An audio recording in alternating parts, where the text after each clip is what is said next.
une motte de terre ou une boule de cristal sont des choses ou des objets inertes. Un chêne ou un jaguar sont des êtres vivants.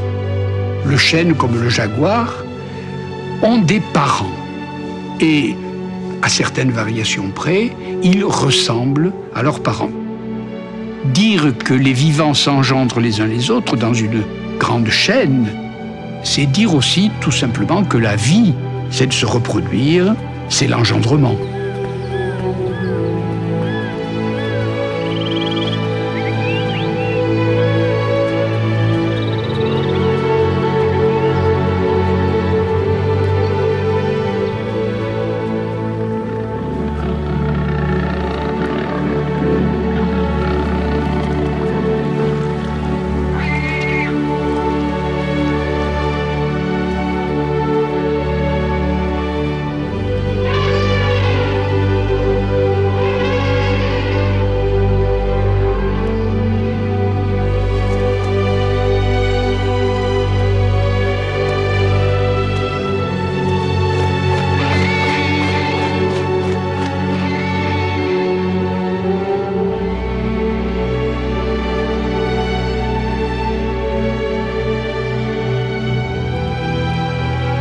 Une des grandes révolutions de toute l'histoire humaine se passe à peu près à la période qu'on a appelée le néolithique, où des ancêtres ont inventé l'agriculture.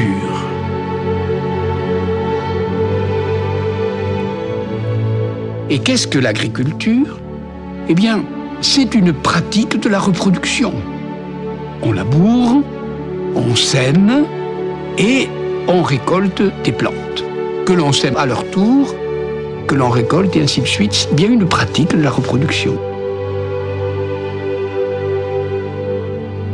Et par conséquent, les premiers travaux, les premières idées qu'on peut avoir sur le vivant sont issues des pratiques agraires.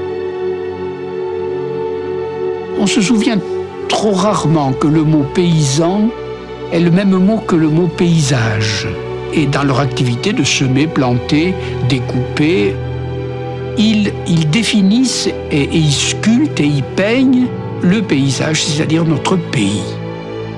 Et la plus belle perception qu'on puisse avoir d'un pays, c'est de voir qu'il est le résultat des travaux de l'agriculture. Lorsqu'on dit « mon pays », ça veut dire l'habitat de nos paysans. Ce n'est peut-être qu'aujourd'hui que nos contemporains ont perdu contact avec l'agriculture, c'est-à-dire avec toute forme de vie, qu'ils vivent dans des villes, c'est-à-dire au milieu de l'inerte, du cristal, des murs et des rues. Et c'est pourquoi il faut dire que cette fin de siècle a connu une révolution probablement aussi importante que celle du néolithique, et donc il y a là une césure, une coupure dont on ne peut pas mésestimer les conséquences. Et la pensée de la vie, la pensée sur la vie, a été profondément transformée entre un moment où la vie était en phase avec l'activité et les pratiques agraires et le moment où les problèmes de la vie se posent tout autrement, c'est-à-dire de façon industrielle comme aujourd'hui.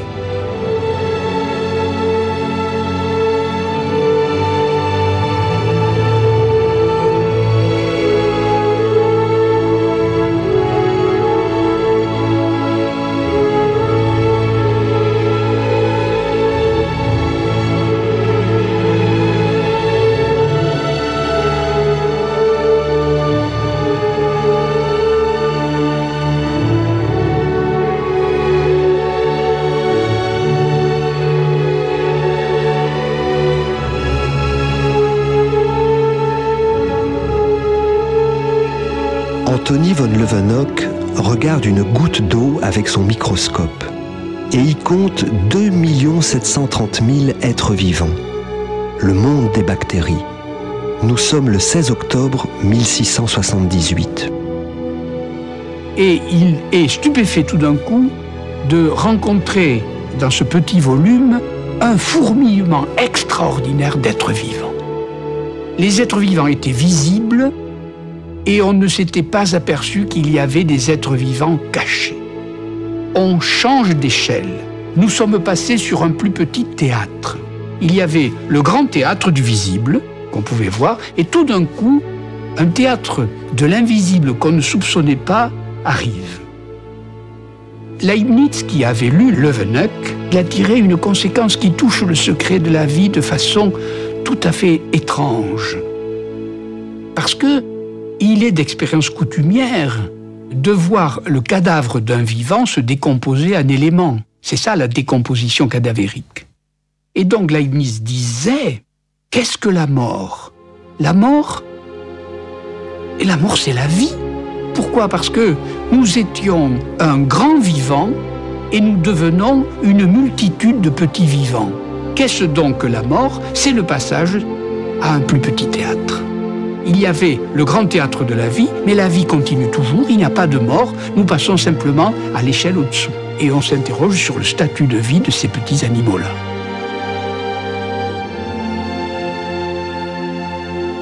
Robert Hooke postule l'existence de la cellule comme élément de base de la vie dès 1665. C'est lui qui décrit les usages du microscope dans un ouvrage intitulé « Micrographia ». On voyait l'organe, ce qu'on ne voyait pas, c'est le tissu, et ce qu'on ne voyait pas dans le tissu, c'était la cellule.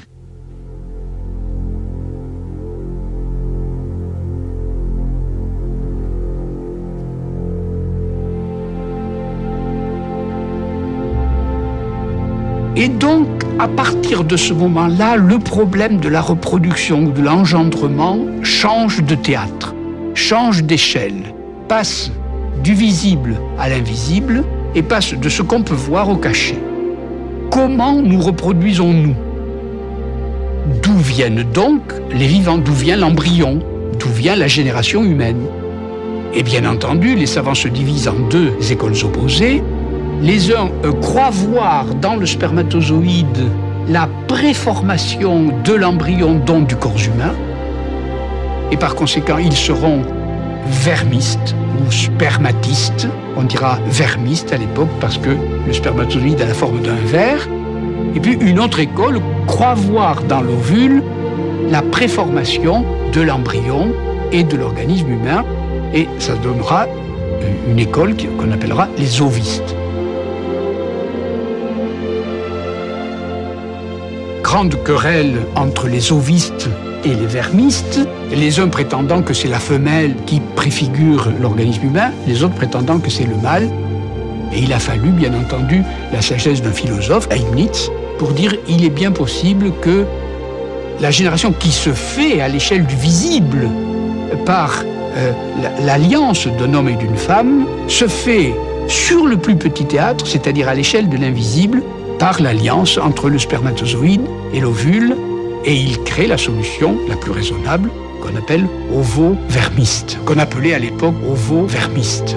Ce qui montre qu'une querelle de savants est souvent une querelle de célibataires, c'est-à-dire que si vous prenez la thèse d'un côté et la thèse de l'autre, ce sont des célibataires qui ne feront jamais d'enfants, tandis que si vous les réconciliez, ça fait une thèse complète qui donne la vérité de la reproduction.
Ce qui est en jeu ici, du point de vue de la vie, c'est deux éléments très importants.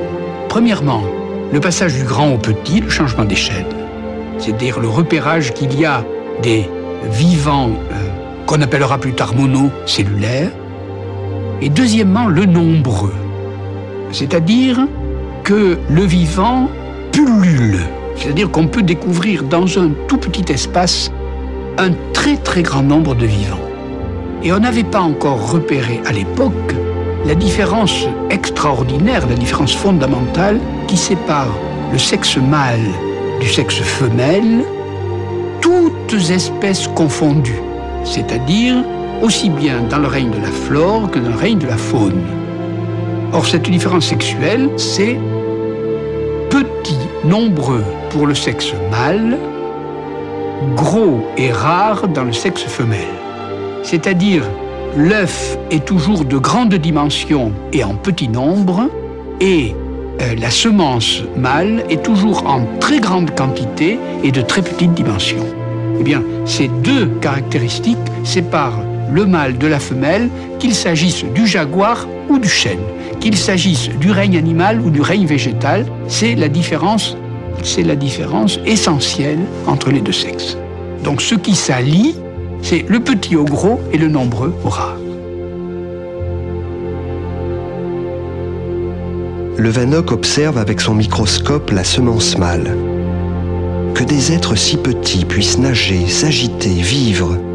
Il n'y a pas autant d'hommes vivant à la surface du globe qu'il y a d'animalcules dans la laitance d'un seul mâle.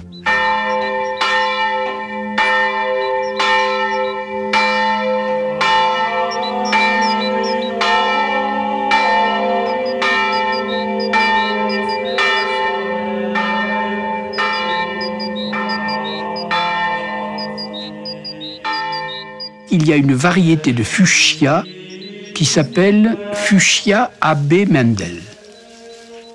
Le fuchsia est une fleur magnifique, originaire du Mexique, de l'Amérique du Sud, de la Nouvelle-Zélande, qui a été introduite en France en 1830 et qui a été nommée fuchsia par l'abbé Plumier en souvenir d'un botaniste allemand, nommé Fuchs, bavarois exactement, qui vivait au XVIe siècle.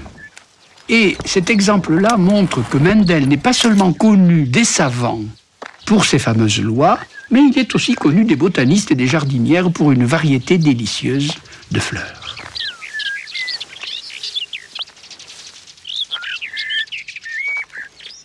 Mendel était le fils d'un agriculteur lui-même, relativement pauvre, né en Moravie, et lorsqu'il rentre au monastère, parce que, étant pauvre, il veut continuer sa vie scientifique, il n'y avait à cette époque-là que la vie religieuse qui le permette, se met à travailler dans son jardin comme un véritable agriculteur, et il commence à croiser des variétés de pisum, comme on dit, c'est-à-dire de petits pois. Pourquoi les petits pois? Eh bien, parce que lorsqu'on croise des variétés pour reconnaître dans ces produits les variations, c'est-à-dire les ressemblances avec les parents, il faut avoir des variétés relativement simples, sur lesquelles les variations se lisent facilement.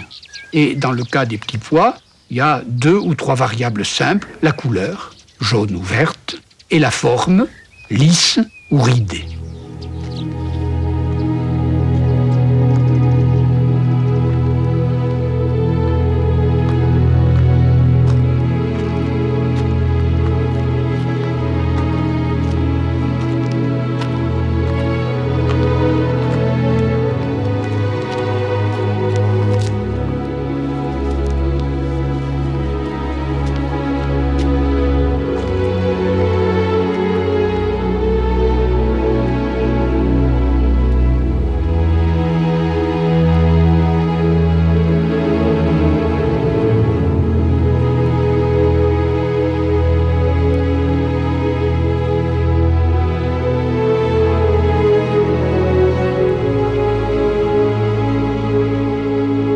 Graines jaunes et 2 graines vertes.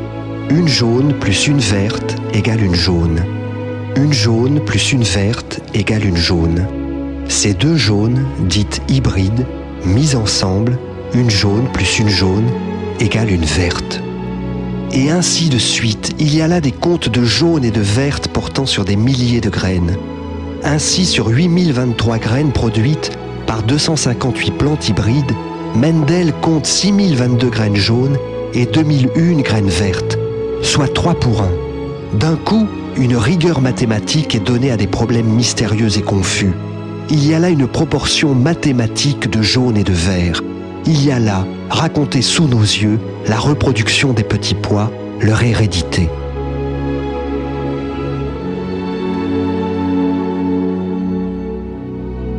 ou autre façon de dire les choses, vous prenez un petit pois jaune et rond depuis plusieurs générations, dit de souche pure. Vous prenez un autre petit pois, vert et ridé depuis plusieurs générations. Vous les faites germer, ils fleurissent. Vous vous arrangez pour que le pollen de l'un féconde l'ovule de l'autre, et vous obtenez des petits pois jaunes et ronds. Vous prenez alors 2 petits pois de cette première génération, et vous vous arrangez pour que le pollen de l'un féconde l'ovule de l'autre. Vous voyez alors apparaître des petits pois verts et ridés. Si maintenant vous prenez ces petits pois verts et ridés de 2e génération, et que vous les croisez entre eux, tous les petits pois à venir seront verts et ridés. Vous avez retrouvé une souche pure, vert ridé. Si les caractères extérieurs avaient bien disparu dans le descendant de première génération, les caractères génétiques, eux, ne disparaissent pas. Ils se transmettent d'une génération à l'autre mathématiquement. C'est ce que découvre Mendel. Et cela sans même savoir que les caractères sont portés par des chromosomes, sans même savoir le nombre de chromosomes, 14 chez le petit pois, sans même savoir que les chromosomes existent. On le saura en 1888. C'est en 1865 qu'il se décide à donner une conférence pour le résultat de ses travaux, pour exposer le résultat de ses travaux. Mais il ne faut pas oublier, et on oublie souvent de le dire, que ces travaux ont duré 8 ans, qu'ils ont été arrêtés tout simplement par une épidémie de charançon qui a détruit les petits pois, et que, en travaillant 8 ans, il a examiné entre 12 et 13 000 plants, c'est-à-dire 300 000 variétés de petits pois. Pourquoi ce si grand nombre? Eh bien parce que les lois de Mendel, c'est-à-dire les lois de l'hérédité, les lois de croisement, qui donnent tel et tel type de successeur à partir de tel prédécesseur, ne peuvent être découverts qu'à partir des grands nombres. Il ne faut pas oublier que Mendel n'était pas seulement un naturaliste, qui n'était pas seulement un biologiste, comme on dit maintenant, un généticien, puisque d'une certaine manière, il a inventé les lois de l'hérédité et qu'il passe pour l'inventeur de la génétique, mais il était aussi un très bon physicien qui avait suivi à Vienne des cours d'analyse combinatoire, d'arithmétique et de calcul des probabilités. Et ce qui est le plus important dans cette affaire, c'est que Mendel travaille au niveau du visible, et non pas de l'invisible, parce qu'il ne sait pas encore reconnaître les supports de l'hérédité, mais travaillant dans le visible, il travaille sur de très grands nombres pour avoir des lois statistiques. Et donc, les gens croient en général que c'est en regardant les petits pois qu'ils découvrent ces lois. Mais si c'était si simple, ça aurait été fait depuis très longtemps par tous les jardiniers.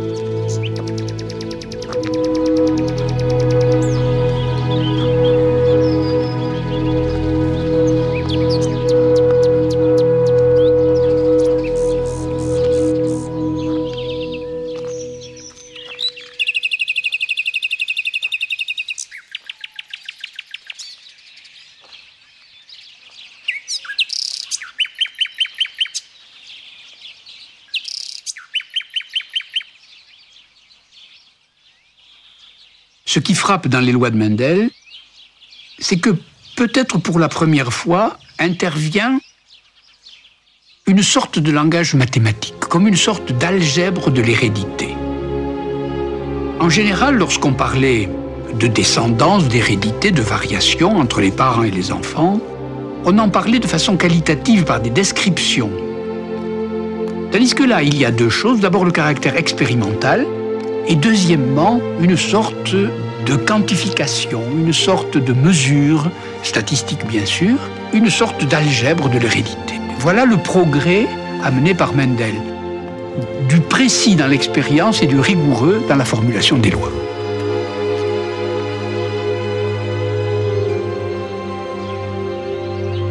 Lorsque Voltaire dit qu'il faut cultiver son jardin, il dit quelque chose de beaucoup plus profond qu'on ne le croit. Parce que, qu'est-ce que fait le jardinier dans son jardin? Il ne fait pas seulement que cultiver, ou que sarcler, ou qu'enlever les mauvaises herbes. Il croise les variétés, il croise les espèces. Et donc, on a l'idée qu'il crée de nouvelles variétés. Le jardinier dans son jardin est comme Dieu dans le monde. Et lorsque la sagesse dit « je cultive mon jardin », il s'agit d'agriculture, c'est-à-dire de la reproduction, c'est-à-dire de l'engendrement, c'est-à-dire du secret de la vie, c'est-à-dire de la création.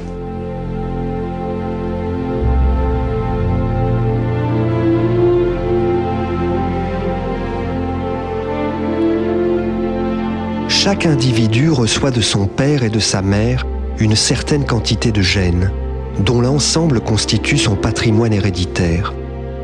Les gènes forment des paquets, qu'on appelle chromosomes, et qui sont visibles dans le noyau cellulaire. Ces chromosomes sont au nombre de 46, 23 d'origine paternelle, 23 d'origine maternelle. Chaque enfant reçoit donc de chaque parent un lot complet de gènes. Quand se forment les cellules reproductrices, chacune d'elles ne reçoit que 23 chromosomes, soit un chromosome de chaque sorte. Elle reçoit donc un lot complet de gènes, où figure un gène de chaque sorte, qui peut être ou le paternel ou le maternel.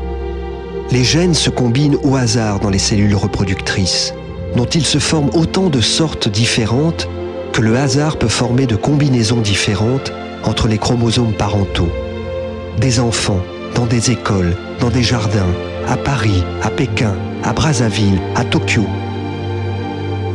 Nous parlons de la reproduction, nous parlons de l'hérédité, nous parlons de l'héritage que les parents lèguent aux enfants. Et cet héritage est d'abord visible. Cet enfant ressemble à sa mère. Et puis, à mesure que la génétique avance, elle avance du visible à l'invisible.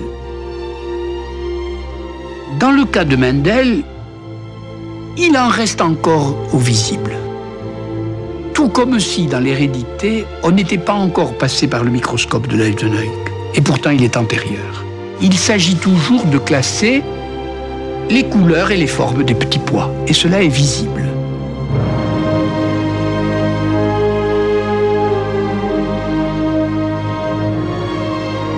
Ce qui sera très important par la suite, c'est qu'on va passer encore du visible à l'invisible. On va trouver la cellule génétique. À l'intérieur de la cellule génétique, on va trouver son noyau. À l'intérieur du noyau, on va trouver des chromosomes. À l'intérieur des chromosomes, on va trouver des gènes.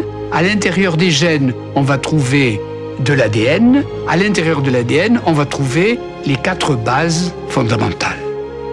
Mais tout d'un coup, il faut dire qu'on a inventé des supports de l'hérédité. Et à partir de ce moment-là, on avait des unités que l'on pouvait compter comme les caractères des petits pois de Mendel, et qui concordent tous au grand jeu de la reproduction, car c'est un grand jeu. C'est le jeu de l'amour et du hasard. Ce qui est capital dans cette affaire, et qui donne à Mendel une importance forte, c'est que Mendel, dans son calcul, avait brassé des cartes. Et il avait dit, il y a des caractères jaunes, verts, etc., et on va les combiner. Mais qu'est-ce qui se combine ? Eh bien, à mesure qu'on rentre dans les paupérus de plus en plus petites, on trouve des éléments qu'on peut brasser. Et par conséquent, le grand mélange au hasard de ces bases ou de ces caractères devient au fond le mécanisme le plus profond de l'engendrement, de la reproduction et de l'hérédité. C'est-à-dire qu'au fond, lorsqu'un homme aime une femme et qu'à eux deux ils font des enfants, ils ne s'aperçoivent pas à quel point ils jouent aux cartes.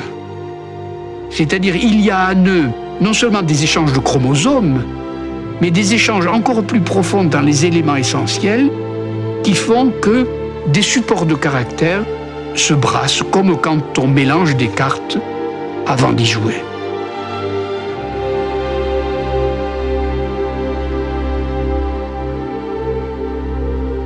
Quand Mendel mourut le 6 janvier 1884, toute la ville de Brunn savait qu'une de ses notabilités venait de s'éteindre. Religieux, horticulteur, apiculteur, météorologiste, un amateur de sciences naturelles qui méritait largement sa renommée locale.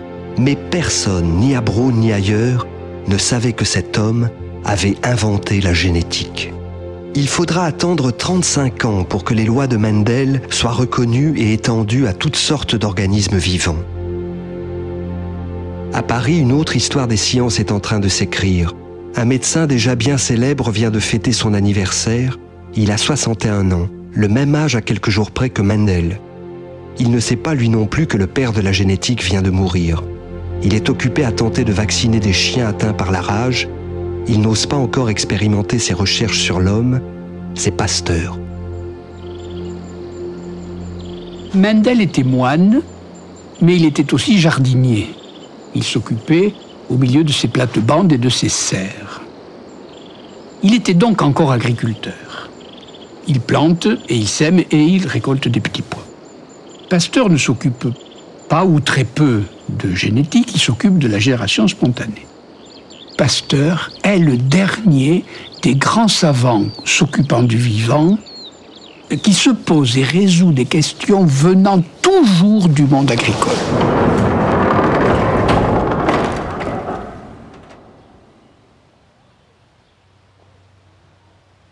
Il s'occupe de la fermentation du vin, puis ensuite des alcools. Et c'est là qu'il fait ses grandes découvertes de polarimétrie et de cristallographie.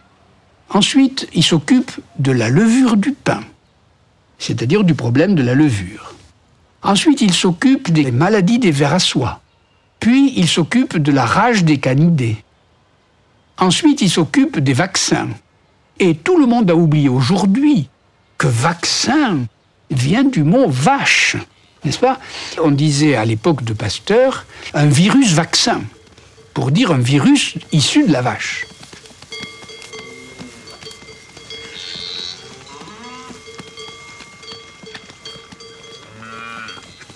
Il y a donc dans l'œuvre de Pasteur quelque chose qui fleure le vétérinaire.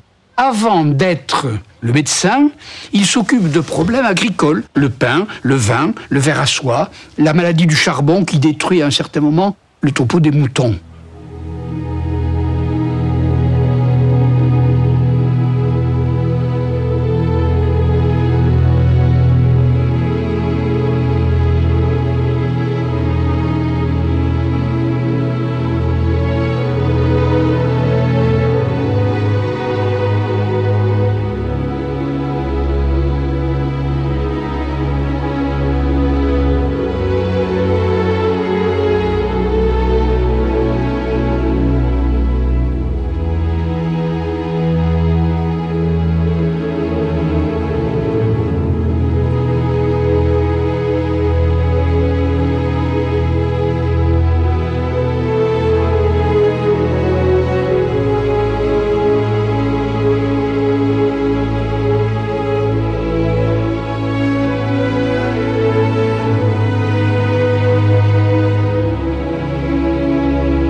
Pasteur est un grand homme parce qu'il est l'inventeur, dit-on, et on a raison, de la forme du savant contemporain.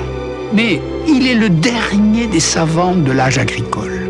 Et quand on compare l'œuvre de Pasteur avec l'œuvre de ses successeurs à l'Institut Pasteur, qui porte son nom et qui porte très haut le flambeau de sa tradition, on voit que les grands inventeurs de l'Institut Pasteur aujourd'hui sont à l'âge industriel. Ils travaillent dans les laboratoires industriels sur des problèmes de type industriel. Tandis que Pasteur a voué sa vie à se poser des problèmes agraires. Et il est donc le premier d'une lignée, il est surtout le dernier de la lignée agricole. Et donc, c'est vrai qu'il est un agriculteur comme Mendel, parce que les problèmes du vivant se posaient pour eux dans la flore et la faune telles qu'elles se pratiquaient dans le monde paysan. Il était d'un village et il en avait gardé le monde.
être vivant naît d'un être vivant. Le vin ne peut s'aigrir que si des germes ont pu y tomber. Là où il n'y a ni germe, ni œuf, ni ferment, il n'y a ni naissance, ni fermentation, ni putréfaction. La découverte de Pasteur consistera à dire « le vivant ne provient que du vivant ». Et cela va être démontré à la suite d'une querelle qui a touché tout le monde scientifique, non seulement en France, mais dans le monde entier, qui a opposé deux grands champions, Pouchet, qui était professeur à Rouen, et Pasteur, qui était professeur à l'École normale supérieure. Ce que Pouchet disait, c'est qu'en mettant en milieu clos les détritus, en les faisant bouillir, en les faisant passer au four, c'est-à-dire en enlevant au départ toutes sortes d'êtres vivants, tout de même les êtres vivants apparaissaient.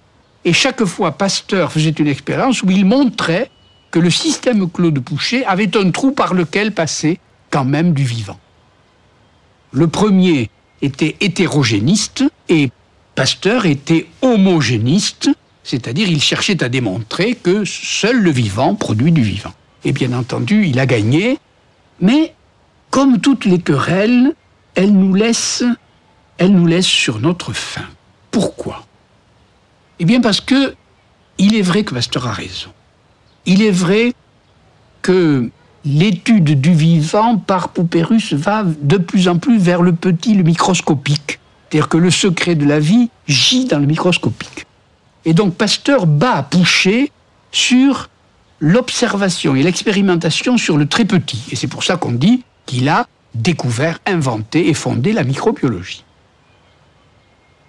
Autant Pouchet s'est trompé, parce que sur le fumier, les déjections, quel que soit le traitement calorifique ou chimique qu'on puisse faire sur lui, jamais le vivant ne viendra. Autant au niveau tout petit, où Pasteur prend les choses, et même au niveau encore plus petit, l'hétérogénie va de nouveau poser son problème. C'est-à-dire, d'où vient le vivant de nouveau? Eh bien, pour régler ce problème, on est obligé de passer par la formulation de l'hétérogénie, c'est-à-dire par Pouchet. Et les savants aujourd'hui considèrent que le premier élément vivant, ça serait par exemple cette grosse molécule qu'on appelle la protéine ou quelquefois l'ADN, mais comment s'est-elle constituée? Réponse, mais elle a des constituants chimiques. Question, est-ce que à partir d'un mélange, d'une préparation, d'une soupe qui contiendrait ces éléments chimiques, certaines conditions, circonstances de température, de pression, d'électricité, etc., ne pourraient pas contribuer à former tout d'un coup cette macromolécule qui serait le début du vivant. Ce qui montre que dans la polémique qui oppose Pouchet à Pasteur, Pasteur avait raison, mais Pouchet n'avait pas tort.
La vie, des nuages de poussière, des nuages d'eau, des arbres, des fleurs, des champs de blé ou de maïs, poussés, pliés par le vent qui souffle les pollens, qui souffle les moindres organismes, qui souffle l'air d'un champ à un autre, d'une région à une autre, d'un continent à un autre.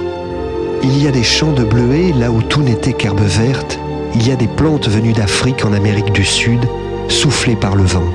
Mais surtout cette certitude, il y a des microbes dans l'air, et donc toute chose vient d'autre chose. Il n'est rien de spontané. Le ciel étoilé, des galaxies, des comètes, des planètes vues par les plus puissants télescopes du monde, vues par les sondes dont certaines ont quitté notre système solaire. La vie venue de l'espace ?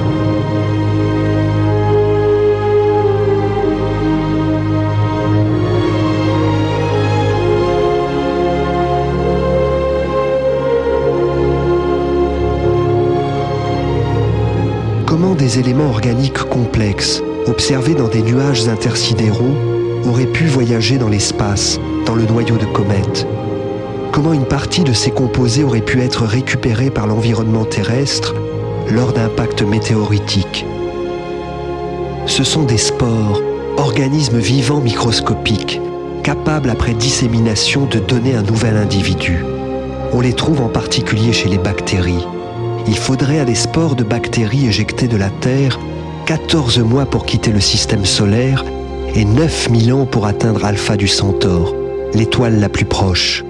Comment résister au voyage? À moins de 100 degrés Celsius, de tels spores gardent très longtemps leurs propriétés vitales. La vie, hors de la Terre, dans l'espace? L'origine de la vie suppose aujourd'hui qu'il n'y ait pas de différence entre matière inerte et matière vivante. La matière vivante serait le fruit de longs, très longs processus chimiques. Un caillou, un brin d'herbe, un chat, nous-mêmes, ce sont les mêmes choses? Nous ne le savons pas. Mais si nous savions répondre à la question « Quelle est cette différence ?», alors nous serions peut-être prêts de déchiffrer ce qu'on a appelé le secret de la vie.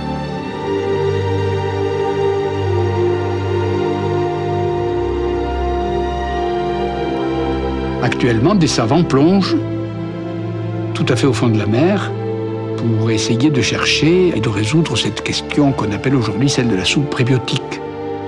De la même façon que tout à l'heure, on a descendu des échelles par poupée russe encastrée, du visible vers l'invisible et du grand vers le petit. De la même façon, il y a là une sorte de plongée vers les origines, et que maintenant, on est à la fois dans l'espace en faisant de l'exobiologie ou au fond des mers pour la chercher.